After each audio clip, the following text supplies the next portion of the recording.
Ladies and gentlemen, welcome to the channel. My name is Paladin Dance, and today I will be doing a Plaguefall dungeon guide. Now, if you guys think that you're going to be getting pounded, absolutely destroyed, obliterated in this dungeon, if you're afraid of the Plague Belchers, if you're afraid about the pools, optimizing your pools with the Plague Belchers, being afraid of getting absolutely blasted, well, I just have to say that you should be afraid. You really should. This dungeon sucks. Let's get into it. Alright guys, so this dungeon is one of the more forgiving kinds of dungeons when it comes to the timing if you do it correctly. It is a more challenging dungeon in my opinion once you get to higher keys. You don't really have to worry too much in lower key levels because you can do simpler routes and you can get away with it. However, when you start pushing higher keys, you have to do very specific routes and it gets more challenging. But since you have the Plague Borers in this dungeon available to help you kill everything, it is going to be one of the, quote, easier dungeons to time just because you have that going for you. Now, getting right into it, this very first pool, obviously you saw we invis skipped all the way to the very first boss room, and I pull all this together. Ideally here you have like a hunter or something, you can binding shot, it'll be really nice and crisp, but not really a big deal here.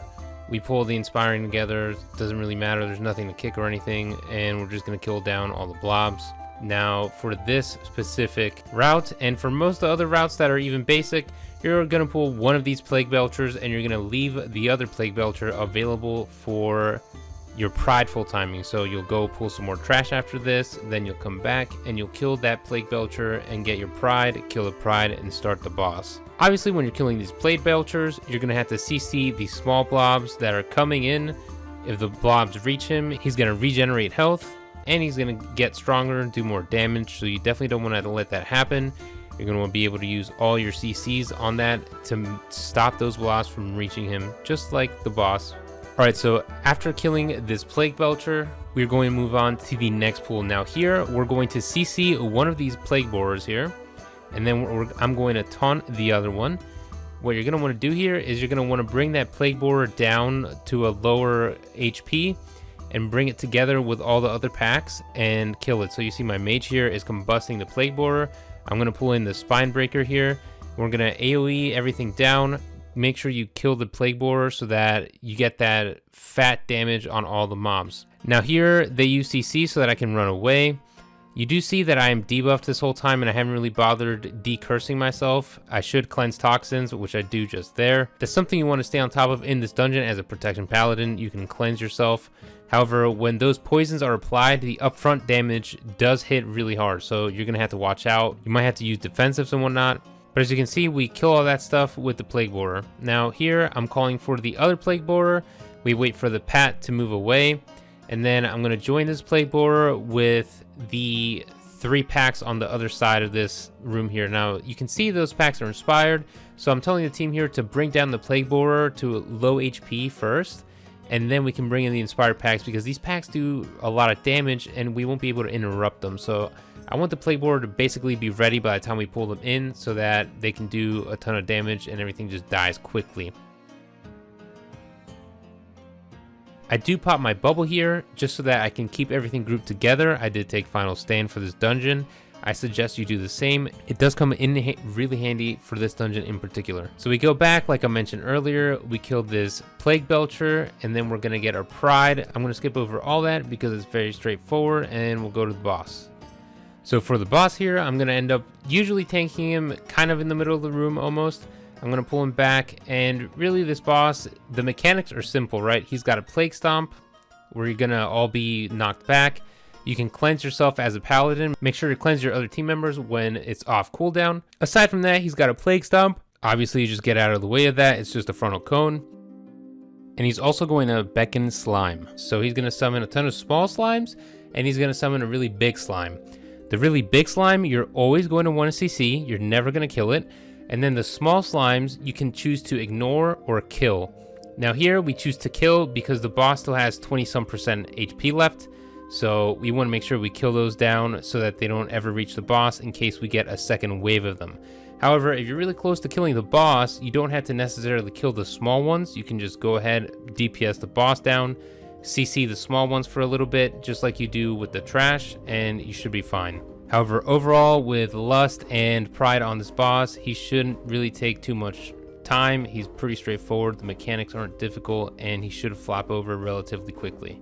Alright, so moving on, we're going to have this pack here, and this is going to be an inspired pack, so I'm going to pull these away from the other ones. You are going to want to kick the Plague Bearer here. The slime you also want to kick. It's got a nasty cast that you want to kick, however it is inspired, so we can't kick it. So we're trying to DPS down the Plague Binder as fast as we can here. So after that pull, we're going to CC again one of the Plague Borers here, and then we're going to take the other Plague Borer and pull all these slimes together and do this all in one go. So we're going to use the canister and the Plague Borer in order to kill everything really fast here.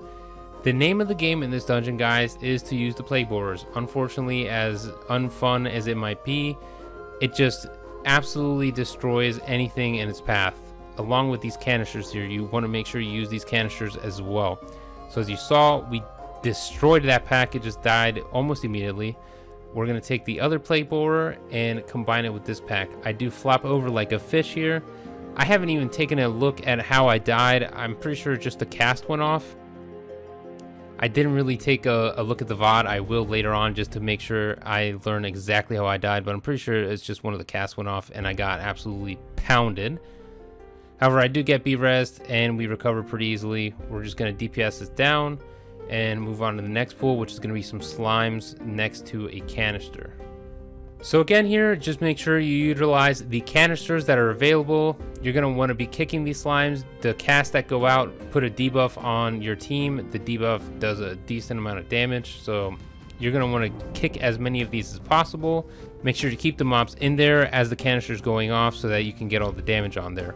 Now, for prideful timing purposes, you can either invis-skip this next pack, or you can do this little trick where you skip around to the left here, as you'll see. Now, skipping over here on the left is a little bit RNG-ish in the sense that you have to wait for the pat to move around. It might not be in your favor all the time, however, we do have a good RNG here, the pat's moving away. I do recommend just waiting for this pat to move away, even if you have to wait there for like 10 seconds or so, because you're going to be able to use Prideful on a really nasty pool coming up next. That's why we're skipping in this order. So I'm going to pull these two slime claws here, and I'm going to drag them down to this base, and we're just going to start pulling the Plague Borers from the gauntlet, essentially, right? So again, name of the game in this dungeon, using the Plague Borers. Now, it is going to be a little bit rough at times because you're going to have corrosive claws going off along with the debuff that the Plague Borers apply to you, so you're going to have to be ready, but whenever possible, you should pull in Plague Borers to help you kill trash.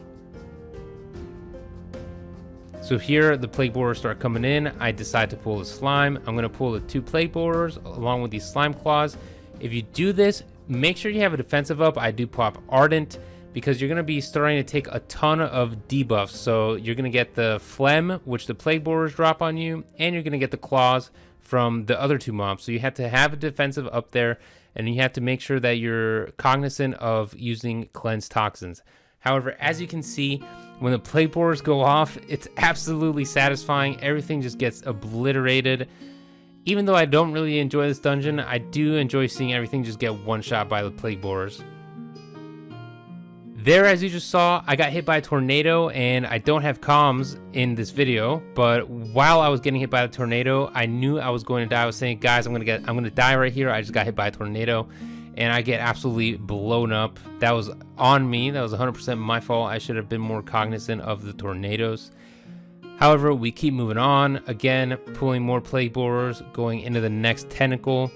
This tentacle right here is going to give us Prideful, and then we're going to use that Prideful to kill the really nasty pack on the stairs that we skipped earlier. Pro tip, keep the Prideful next to the ledge here and bring in the Plague Borers, because the Plague Borers are going to help you kill the Prideful. So when you're pulling these two Plague Borers, they both go off, and look at the prize health. It just melts. It just gets destroyed, right? That's how you do this dungeon, guys. You have to use the Plague Borers.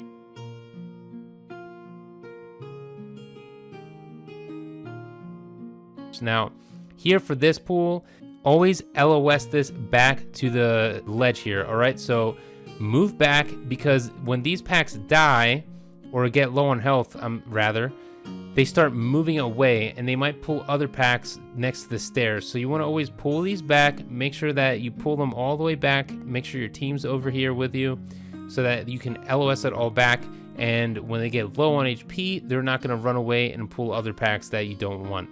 Again, it gets a little bit dicey here. I don't really have any cooldowns up. I'm panicking. I had to cleanse toxins, use my walk, but we stabilize and we pull in some plague borers. Again, you already know, I've said it like a million times at this point. We're going to use those plague borers to kill everything. I'm going to pull a tentacle here because I need it for percent. Again, not really the most optimal pull here to pull his tentacle. However, we do get 2 plague borers to help us out, so it's going to die relatively quickly anyway. It's not really too much time lost, but I have seen other pulls that are different. Now, for this mini boss here, you can choose to do a trick where you essentially skip him and you keep getting plague borers coming out, and you use those plague borers to kill the trash from downstairs, these 2 packs on either side. Now here, we decide to play it safe. We're not really going to go with that trick, and we're going to pull the boss along with the plague borers and just do it kind of normal. My mage does pull one side of the trash though, just so that we can get it together with the mini boss and the plague borers. So we do essentially kind of do the trick with just one side. We just don't do both the sides. This is more of an advanced trick. I really would only do this if you guys are really coordinated and in comms. Otherwise, I would just kill the boss as normal and I wouldn't bother trying to bring down the plague borers and kill this trash with it. I don't really think it's worth your time. In lower keys, it's not really a big deal. This only really becomes an issue when you're really pushing higher keys. So here we just have an inspired pull. We're gonna CC the inspired, pull everything away from it. Again, the slimes you want to be kicking because they do really nasty casts on your team. So just make sure you're kicking those, but I'm gonna skip over this, pretty self-explanatory. We go into the next pull, and here again, we've seen these packs before. Avoid the frontal from the big guy. You're going to want to kick the other one, and this is going to give us our pride. We're going to kill the pride, and then we're going to go into the boss. Now for this boss, couple things for the tank. Tank him on the edge because he's going to be spawning a couple of things. So here, after he jumps to the platform, I'm going to be able to explain better what I'm talking about. He's going to spawn a blob next to that green pool over there, which your team is going to have to DPS down. You're going to have to tank the boss away from that because he's going to spawn that other blob, which you can see on the screen that I'm tanking. The blob your DPS is trying to kill is a bomb. If that bomb goes off, everybody dies. So keep the boss and the blob that he spawns away from the one that your DPS is trying to kill at all times. You can do a trick, which we do here, where you CC the one that he spawns, and then you don't really have to worry about it. You just DPS the bomb and move on with your lives. However, if you're not coordinated, you're going to have to kill the bomb, and then you're going to have to kill the blob that he spawns as well. Make sure as a tank that you are close to the boss at all times, because he's going to start casting if you're not close to him after he does his triple jump. So after he jumps 3 times, he's going to start throwing out a cast. If the cast goes off, he's going to put a debuff on a random player. It does a ton of damage, so you want to make sure that you're close to him so that you can kick it and it doesn't go off on anyone. If it does happen to go off, you do have cleanse toxins, and it is a disease, so you can cleanse toxins the person that gets the debuff, but you ideally don't want to let that happen. Moving on, we have a tentacle and blob here. Just focus down the blob because it's inspired. If it weren't inspired, it doesn't really matter. This pull is just whatever. We're going to skip to the next one. In this next one, this pull can get pretty nasty. You're going to want to blow all your CDs. You want to kick the big guy because otherwise he'll spawn a ton of little ads, which you don't want happening. There's a guy shooting in the back. He has a cast that you're going to want to get. Usually I try and hodge him, but you do want to get the cast on there. You don't want to let that go off. And then you want to get the Bulwark of Maldraxxus, which is the big AoE barrier. However, if you use all your CDs on this, most of this should just die. It shouldn't really be too much of an issue.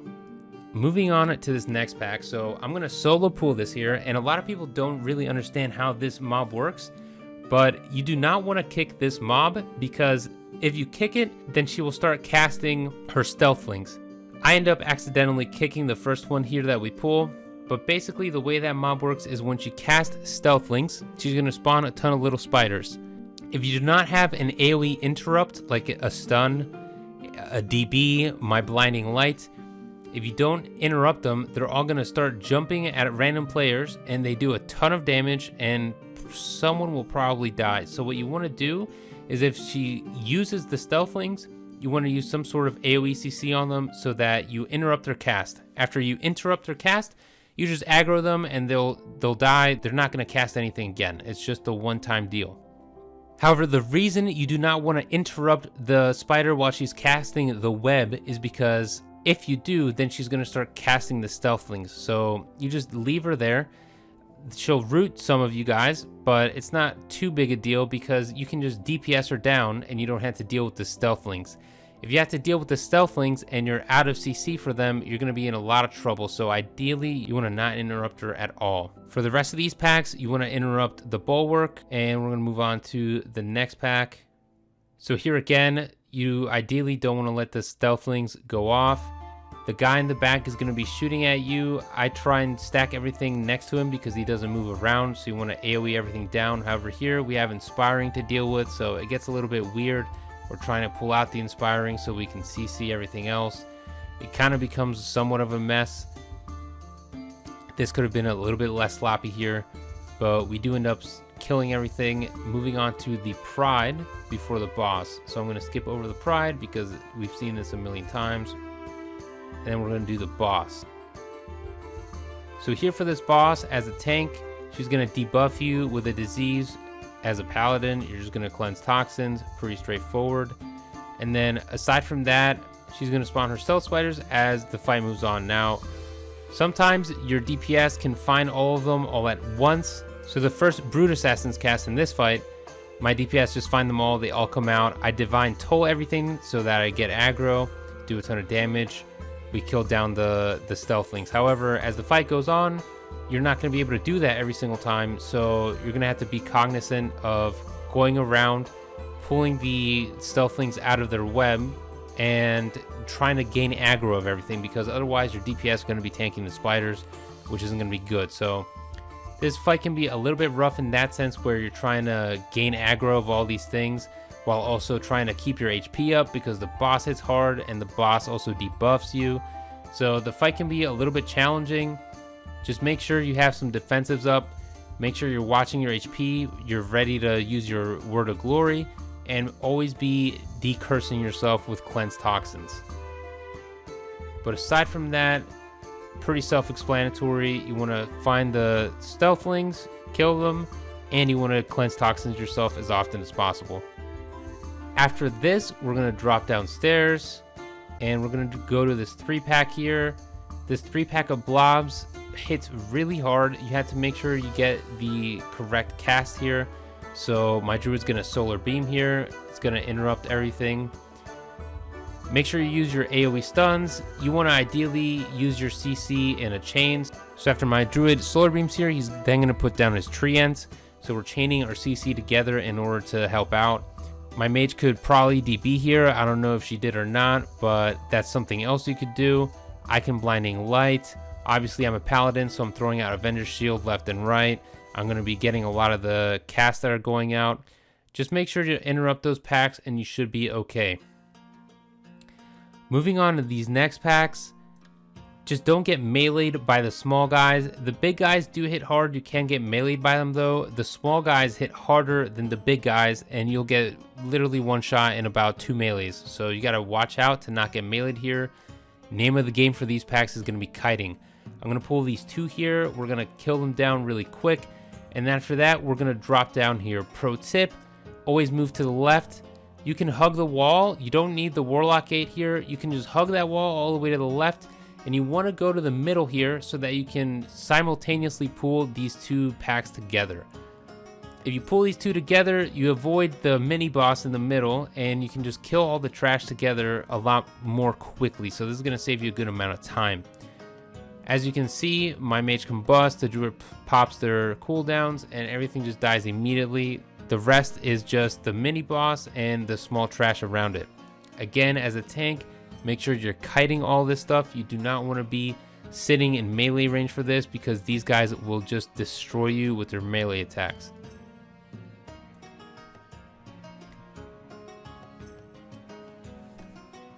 So for this boss, she's going to be spawning a very big mob for the tank. Now, the tank just has to pick up this mob, and everyone has to switch the mob and DPS it down. He's also going to spawn a big circle on the ground that your tank is going to have to soak. It does do a decent amount of damage. You don't have to necessarily pop a defensive until maybe later.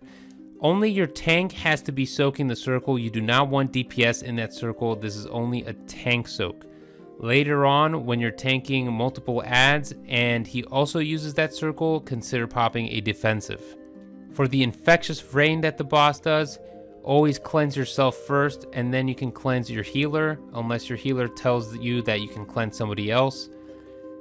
After the boss phases, you're essentially going to get the same thing every single time. So you're going to get these small guys that spawn. They do a ton of damage with their melees. Make sure your DPS and yourself as a tank do not stand close to them. As a tank, however, you're going to want to pick aggro up of them, because otherwise you're going to try and smack anyone that's near them around. So you want to make sure you aggro all of the small adds that pop up in that phase, and obviously you're dodging tentacles. So you want to position yourself next to the very edge of the tentacles. Once they go off, you move into where the ones that just moved off were. So just always be next to the tentacles, just don't get hit by them, and then once they slam down on the ground, you move to where they just slammed down and you'll be fine. After that, it's just rinse repeat. So she's going to spawn the big ad, you're going to have to soak the circle. After that, she's going to do her infectious rain. You want to cleanse yourself. Your healer's going to have to keep you guys up. You might have to coordinate your personal cooldowns during this fight ahead of the dungeon before you start the dungeon, but essentially it's the same thing. So you're just going to get the big dude, soak, you're going to get the infectious rain, deal with it, and then you're going to get the small lads that spawn while the tentacles are going off, and that's essentially the fight. It does get pretty hectic in the third phase because she starts casting infectious rain a little bit faster. However, she did get nerfed, and so did the mob, so it's not as bad as it used to be. And here we are just destroying her at the end, and we do the 20 in time.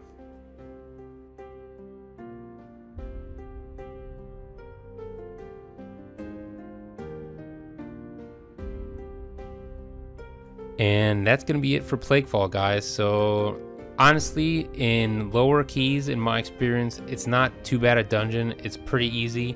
You can do simpler pulls. You don't have to do the route that I do here for lowered keys. You can do a more basic route where you consider pulling even the very first stuff. You don't have to skip right to the boss room. However, you are still going to want to use the plague borers somewhat efficiently.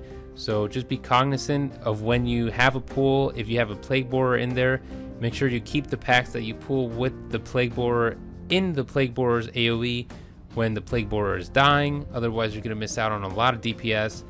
But this is one of the more forgiving keys, believe it or not, when it comes to timing it, just because you have those plague borers there to help you out. If you made it this far, consider subscribing. Thank you guys for all your support, and I hope to see you guys in the next video.